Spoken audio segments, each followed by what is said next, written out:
bem-estar e movimento. Apresentação: Márcio Atala.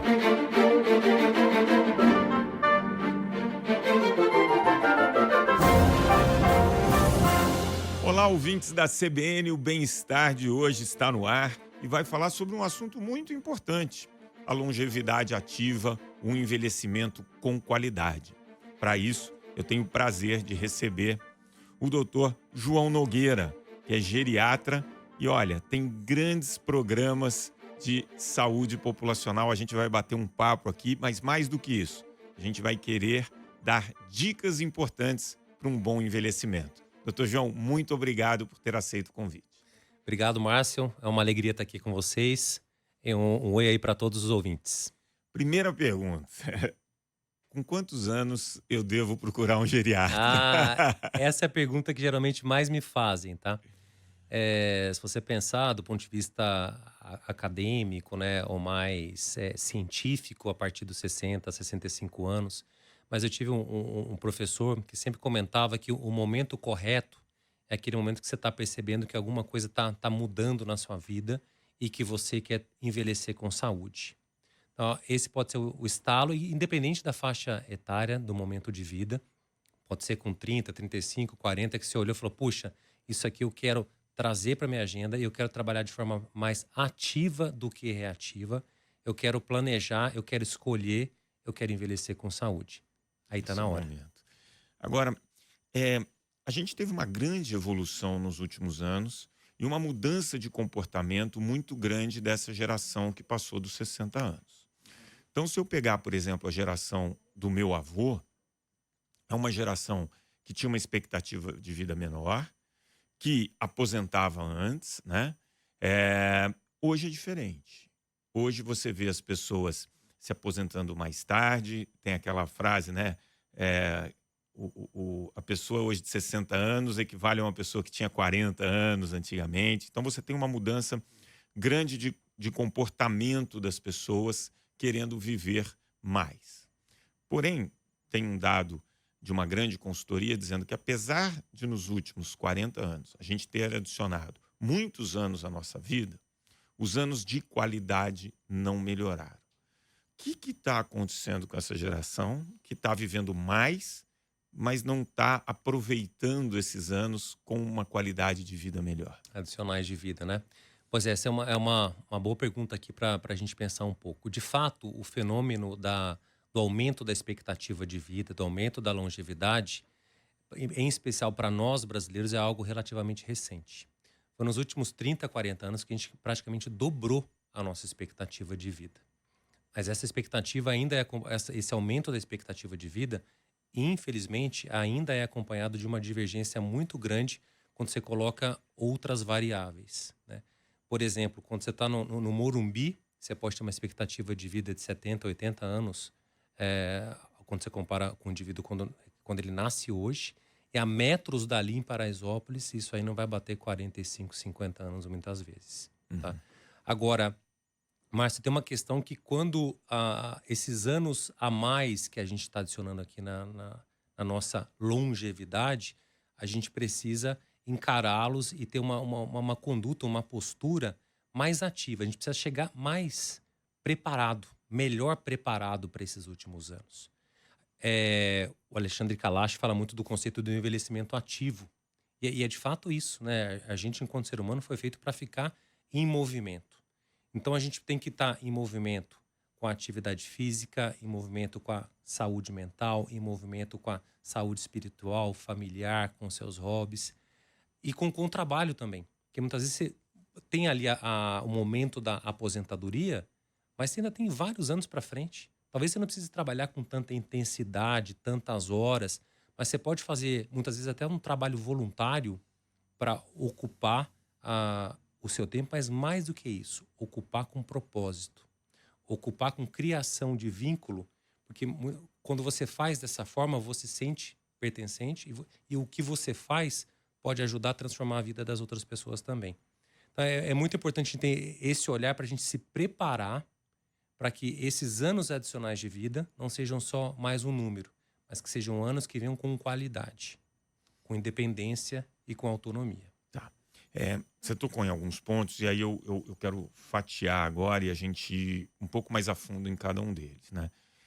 Então, quando a gente fala em se preparar para o envelhecimento, né? Porque alguma coisa começa faz parte do processo de envelhecimento, é, eventualmente se perder força, perder memória, enfim, é um processo que eu diria até Natural. descendente, natural, né?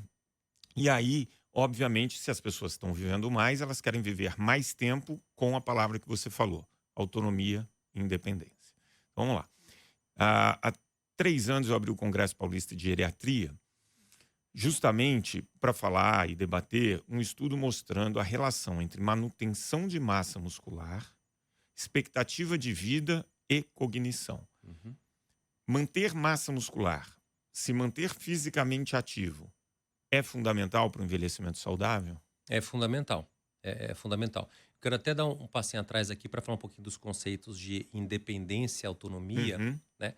Porque a gente vai precisar muito deles na nossa segunda metade da vida. Então, a autonomia vai ser a capacidade da gente continuar tomando as próprias decisões. Então, se você não tem um processo degenerativo cerebral, uma demência, algum AVC que possa comprometer a sua memória, a sua função cognitiva, uhum. você vai continuar capaz de tomar as suas próprias decisões. E independência é a capacidade de você fazer as coisas sozinho, sem depender do auxílio de uma outra pessoa. E para a gente chegar lá, então, a massa muscular vai ser extremamente importante, tá? E a gente se sabe melhor que eu, que né, depois da quinta, sexta década, a gente perde muito mais rápido e tem muita dificuldade, uma Ganhar. maior dificuldade para manter e para ganhar. Então, por isso a importância da disciplina, do exercício correto e de forma bastante disciplinar. Acho que o ouvinte que está ouvindo a gente agora aí poderia fazer um teste, se ele já passou dos 50, 60 aí, poderia tentar, se ele estiver sentado, levantar da Cadeira. cadeira sem usar as mãos. E ver como é que fica. Né? Se não for tão fácil, acho que precisa dar uma olhadinha e melhorar esse pilar aqui da atividade física. É muito interessante isso, né? Porque principalmente força em pernas diz muito sobre a nossa independência, né? E eu lembro que eu tive na Coreia em 2018 e um dado lá é que os últimos 3 anos eram vividos sem independência na média. E eu busquei um estudo aqui, o único que eu achei da USP, que acompanha o pessoal em São Paulo, e estava em 9 anos, né? Quer dizer, então a gente precisa trabalhar, e esse teste que você fala de força de pernas é muito interessante, né? Tem o stop and go, enfim, são alguns É, testes que medem isso. Muito bacana. Então, a atividade física a gente sabe que ela vai ser importante para manter. uhum, E aí você tocou no assunto da cognição, né? Da nossa isso. atividade mental. É, obviamente, a gente manter o nosso cérebro mais ativo, tomando as decisões, é muito importante. E à medida que a gente vai envelhecendo, isso acontece comigo, acho que acontece com todos os ouvintes, quando a gente esquece alguma coisa, a gente fala, antigamente eu não esquecia. Como que a gente pode, de uma maneira cotidiana, exercitar, ou quais as medidas que a gente pode tomar no dia a dia que vão ser protetoras para a nossa saúde cognitiva, nossa saúde mental? Márcio, a gente passou, acho que junto desse aumento da expectativa de vida, para uma mudança cultural muito grande, né? Hoje, os fatores que chamam a nossa atenção aí se multiplicaram o tempo todo, né? Antes, a dona de casa, ela estava ali fazendo a cozinha e ela teria que ter atenção com a panela. Hoje tem que cuidar do gato, do cachorro, do sobrinho, do telefone que toca, ver o jornal, o gás que está passando, aquele monte de coisa, tudo ao mesmo tempo, né? Então, primeiro, a gente está bastante presente, focado naquela ação que você está fazendo, vai te ajudar no processo de memorização, porque isso muitas vezes confunde as pessoas. A pessoa fala, eu estou com problema de memória, mas talvez você não esteja com problema de memória. Você esteja sobrecarregado e com a sua atenção bastante dispersa, bastante desatenta. E se você não tem atenção, você não memoriza. Obviamente, leitura, a prática de alguns hobbies que você gosta, que te conectam com a vida, música, idiomas, uma conversa, de uma reflexão com os amigos, tudo isso te ajuda a deixar o cérebro bastante ativo, bastante funcional. Obviamente, cuidar da saúde de uma forma geral, tá? Ser saudável, controlar as doenças crônicas, principalmente o diabetes, a hipertensão, fazer atividade física também contribui para isso. E uma outra coisa que é um pilar fundamental é o sono. A privação de sono aqui, o sono irregular, quando você acorda cansado, é um grande vilão em tudo isso. Obviamente, também, quando a pessoa vai envelhecendo, muitas vezes ela vai somando aí o uso de algumas medicações que podem ter algum tipo de influência ou não no processo de atenção e da memória, né?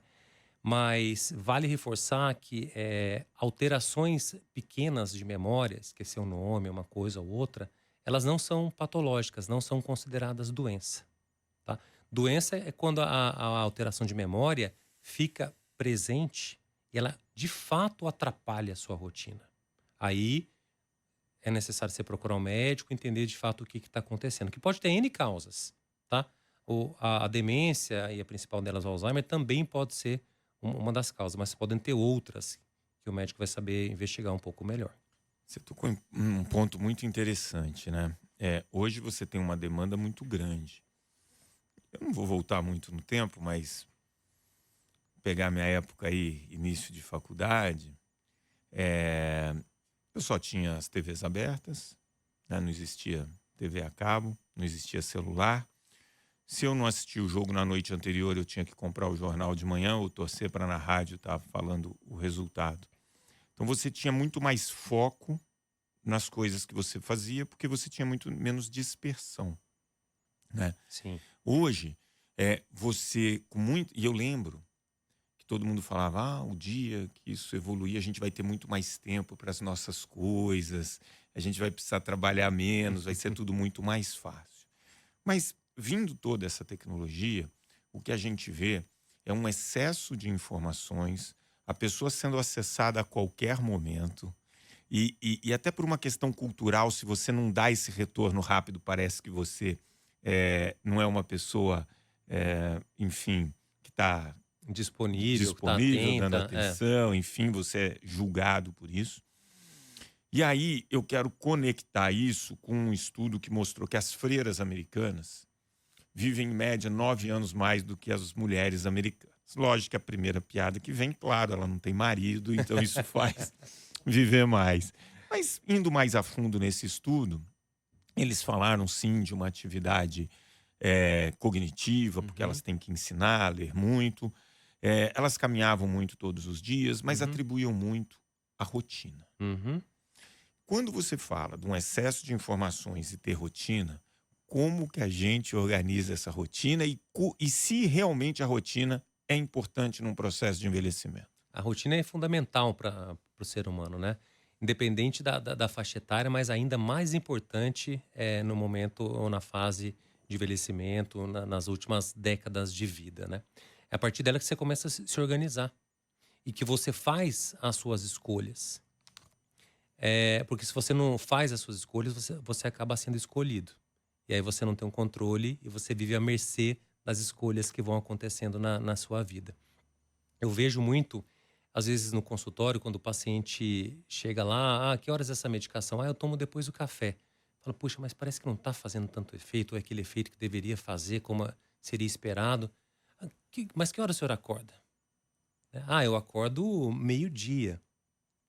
Então, se não tem uma rotina para a gente começar a organizar o dia, colocar as prioridades e escolher o que faz mais sentido para a gente, certamente a gente vai pagar o preço disso, de viver de uma forma um pouco mais desordenada, não controlada e menos escolhida. Então, ter uma rotina, Márcio, é um pilar fundamental para esse cuidado. Porque a partir dela é que você vai ver o que é prioritário que você não vai poder deixar de fazer. Você não vai poder abrir mão, né? Seja tomar as medicações, fazer a atividade física, até a hora para comer. Muitas vezes você faz isso, né, na televisão e enfim.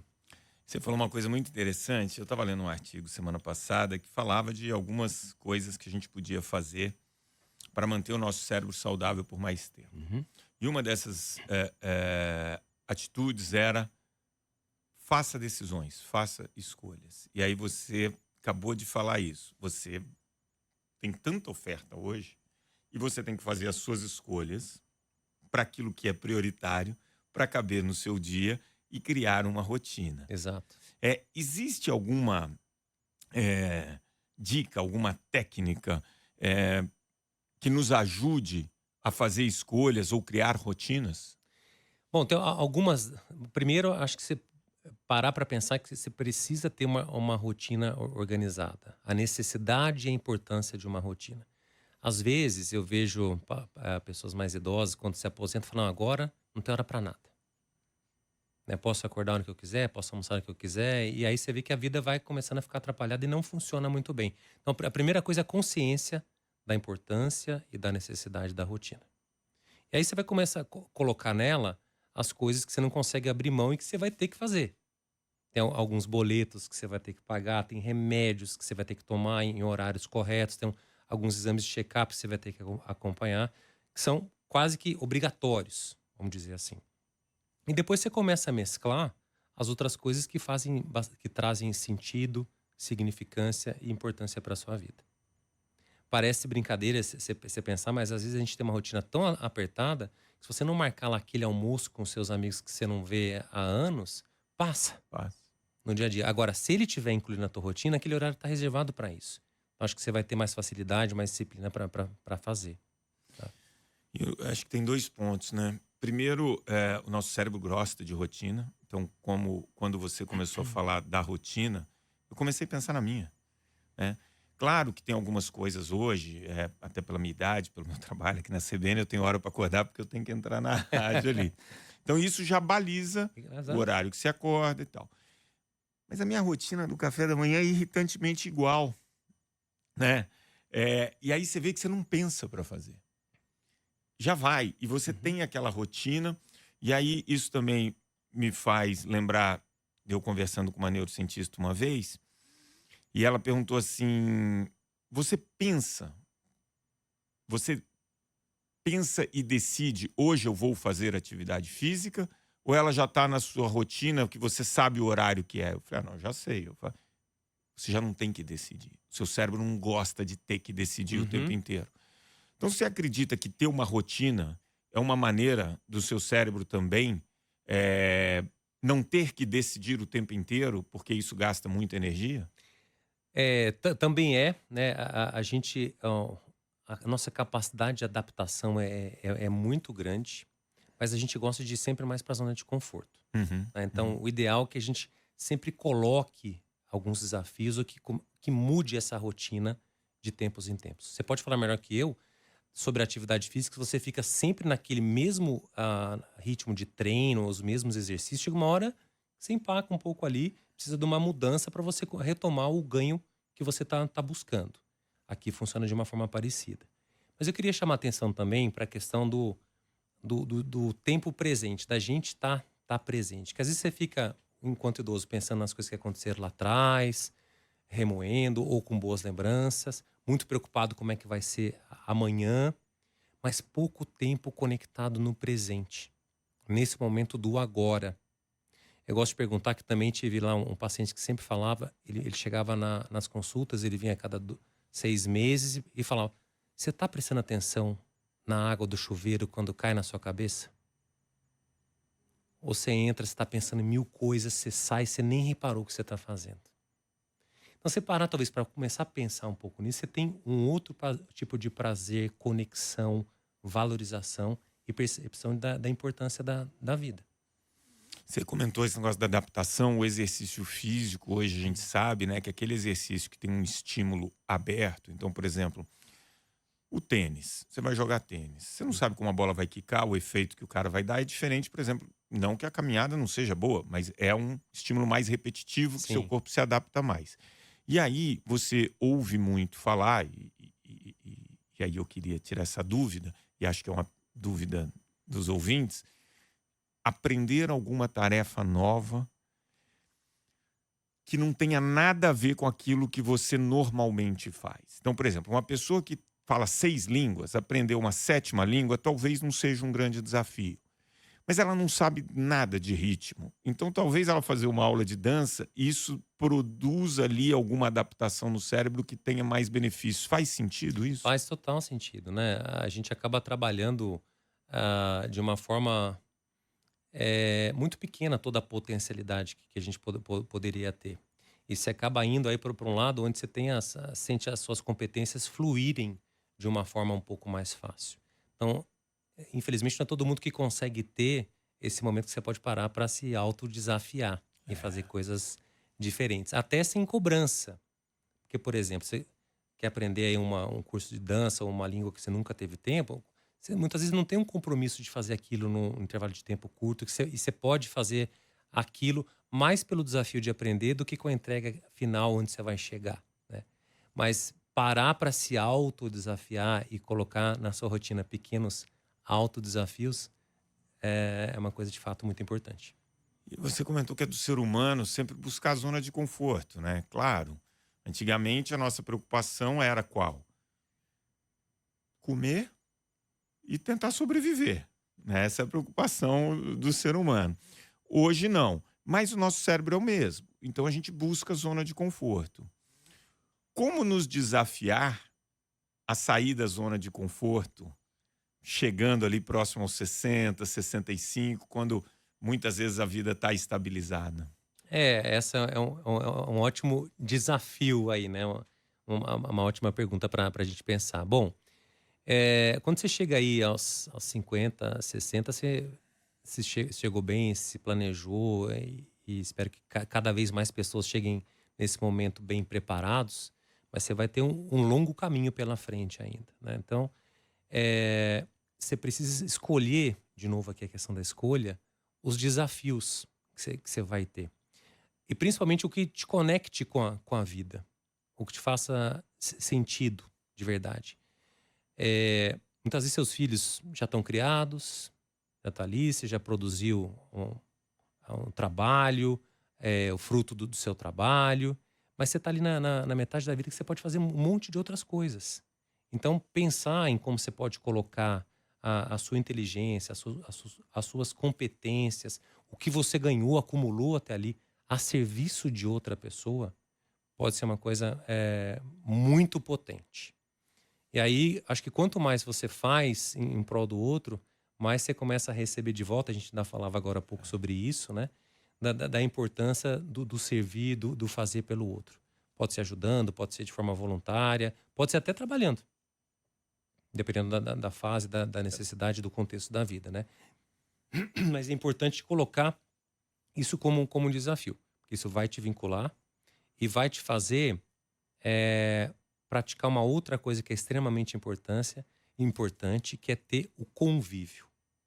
Tem um trabalho de Harvard que foi acompanhando preditores de longevidade, e um dos principais destaques dessa pesquisa foi a rede de suporte social que você tem, que você mantém durante a vida.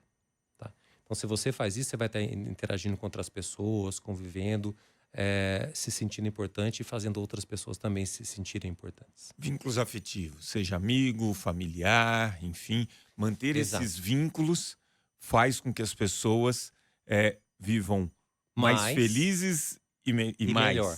Oh, muito interessante. É. Aí, a gente tem um ponto. A gente deu aqui muitas dicas, né? Então, olha, fazer atividade física é importante. A gente sabe da dieta mediterrânea muito ligada, né? Ou mesmo você ter uma dieta mais equilibrada, independente qual seja, mas enfim, porque o excesso de peso a gente sabe que é um fator Sim. de risco. A gente falou das atividades para o nosso cérebro, da importância de dormir, de controlar as doenças, enfim. A gente deu aqui de ter um propósito, de servir, né? Ter amigos. Dicas individuais não faltaram.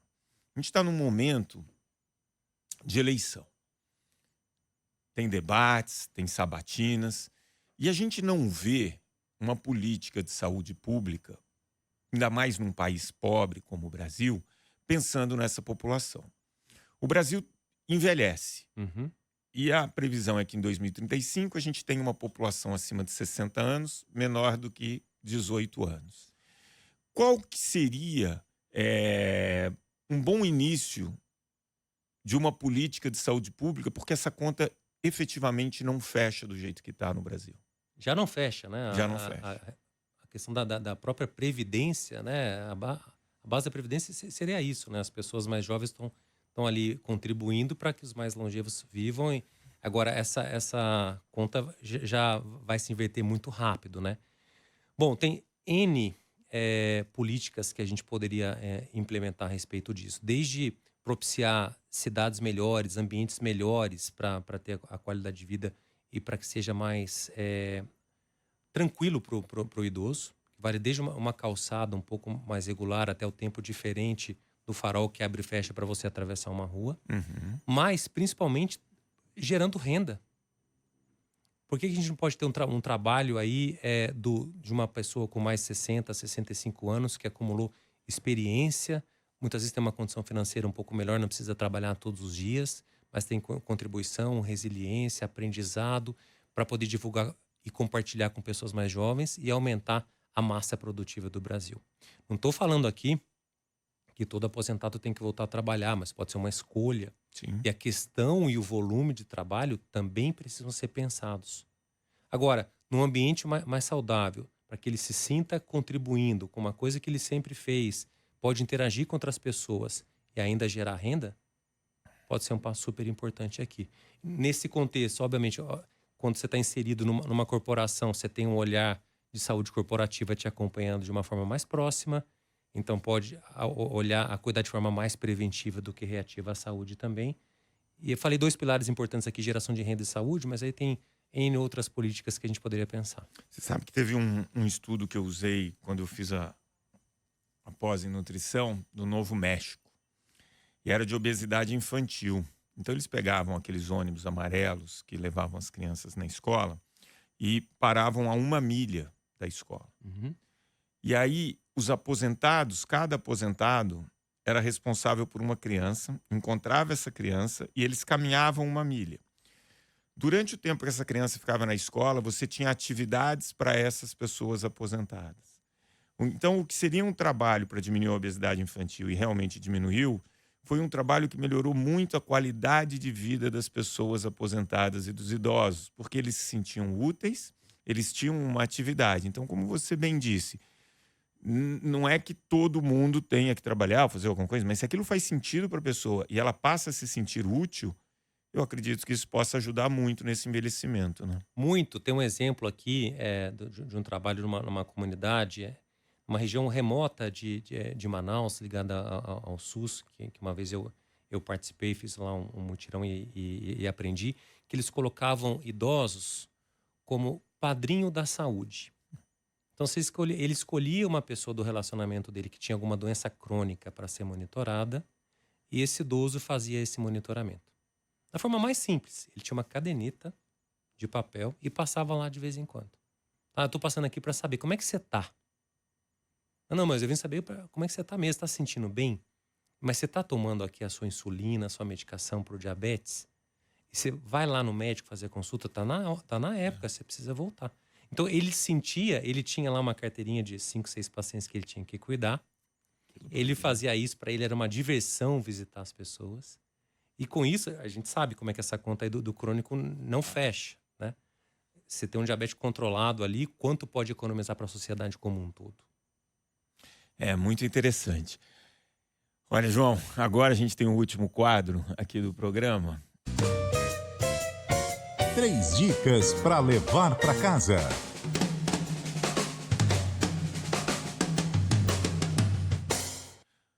Nossos ouvintes, eles ouviram atentamente aqui o programa e falaram, eu queria agora que o Dr. João desse 3 dicas para eu envelhecer bem. 3 dicas para envelhecer bem. Bom, vamos lá. Tenha uma rotina, tá? E dentro da rotina, faça as suas escolhas. Fique em movimento. Valorize a importância da atividade física. Isso eu comento no consultório. Eu falo, se for para você sair daqui com uma questão para fazer, se coloque em movimento. Faça o que você puder, mas se coloque em movimento. Tá? E mantenha a sua rede de suporte. Não deixe de dar um oi para os seus amigos, para os seus familiares. Muitas vezes não importa nem a quantidade e a periodicidade, mas mantenha a tua rede ativa. muito bom mesmo. Quero muito agradecer esse papo. É um assunto importante. Se as pessoas ainda não estão perto, né, da melhor idade, com certeza tem um pai, tem um avô, tem alguém que ele pode ajudar, dar dicas e, como você falou, servir, dar um suporte. Super obrigado pela sua participação. Imagina, Márcio, eu que agradeço. O Bem-Estar em Movimento de hoje vai ficando por aqui. Eu tenho certeza que você gostou desse bate-papo e pode compartilhar com seus amigos. É só baixar agora mesmo e ouvir o podcast que já está disponível em todas as plataformas de áudio e no aplicativo da CBN. O programa de hoje teve a produção da Joana Cafuri e do Bruno Teixeira, a edição do Rafael Furugem e os trabalhos técnicos do Daniel Mesquita. Bom fim de semana a todos e grande abraço. Bem-Estar e Movimento. Apresentação: Márcio Atala.